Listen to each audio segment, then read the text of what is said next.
Donc nous avons réalisé la vérification périodique d'une installation électrique.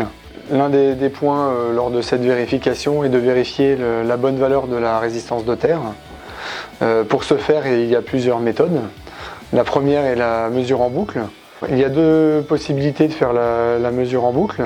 Soit au niveau de l'armoire en se raccordant sur la prise de terre et se connectant sur phase et neutre, ou soit à l'aide d'une fiche qu'on raccordera dans une prise de courant pour faire la mesure.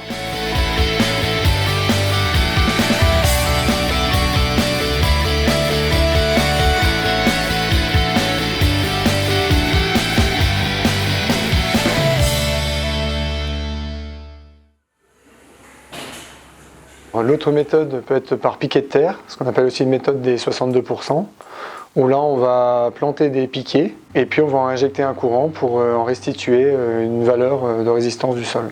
Dans notre cas, nous avions une tension limite de contact de 50 volts.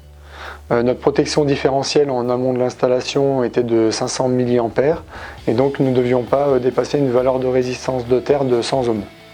Une bonne valeur de résistance de terre, elle assure la sécurité des personnes, mais aussi la protection des biens et des installations.